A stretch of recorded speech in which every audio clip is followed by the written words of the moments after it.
Hi and welcome. We've got another quick video, this time on site speed or page load speed. Now if you pop "does page load speed affect SEO" in Google, you get the answer, and if you scroll down you'll see lots of articles here on the fact that if your site or page loads slowly, you're going to rank worse in Google. Basically, like Google likes your page to be fast, and the simple process of looking at it is you count to 3. So the human response normally is 1, 2, page is taking too long to load, bored, going elsewhere, gone.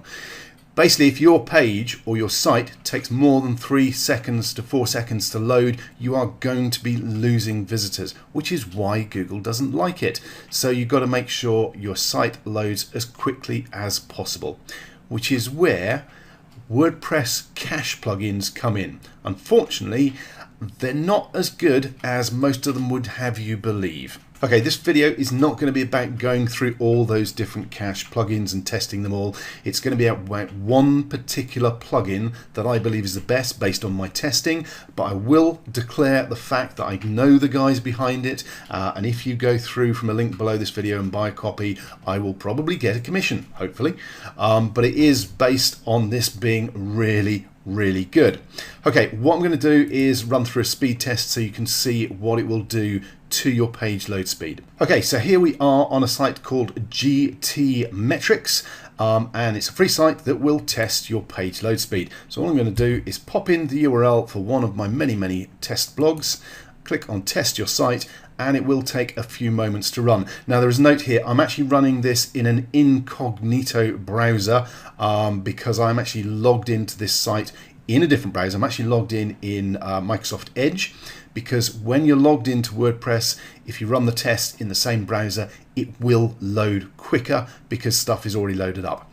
Now there we go, we've got the results up. And as you can see, the page load speed isn't particularly brilliant, 79%, 3.5 seconds. So what we're going to do now is pop across to my Microsoft Edge browser where I'm actually logged into the site, and I'm going to click on upload plugin, browse to where the plugin is, simply choose the plugin, which is called Viper Cache.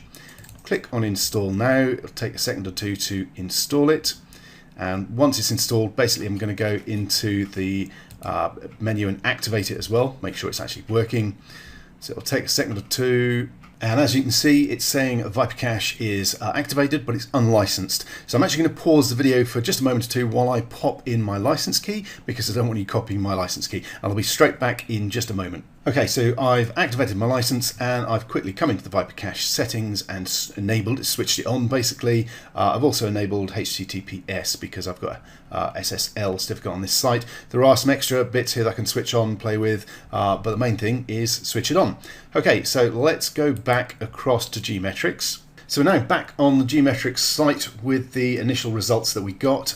We can see 3.5 seconds as a page load speed. Let's go back to a new browser for Gmetrics, new window, pop in the URL again, click on test your site, and it will take a few seconds to run. It's going to rerun all the tests for me. Adding job to queue, it says fetching site. Should only take another moment or two, and I'll keep talking while it's running. We're almost there. There we go. Okay, now you can see we're now at 1.8 seconds. If we simply pop back to those results again, you can see originally it was 3.5 seconds for our load speed, and the scores were C in the 70s. The actual score doesn't seem to have gone up much, it is in the green, but the page load speed is almost halved. Okay, so that's a massive difference. Now there are more things that we can do to speed up our site load speed. For instance, if we went back to the plugin itself, we could also enable file image size fixing, which you'll notice if we come back here is something that says serve scaled images. If we improve that through the plugin, that will push our scores further up.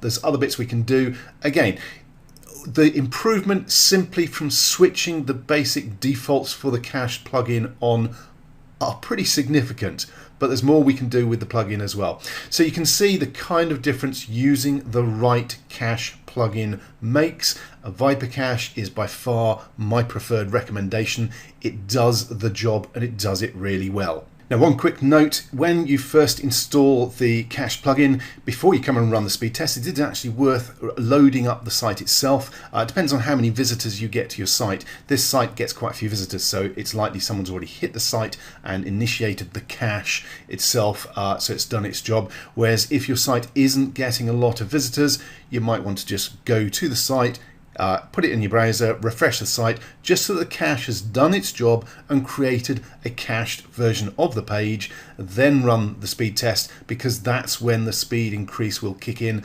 because of that caching. Okay, so that's a pretty quick demonstration video of how to speed up your page load times. If you want to get a copy of that particular WordPress plugin yourself, you can find it on vipercache.com.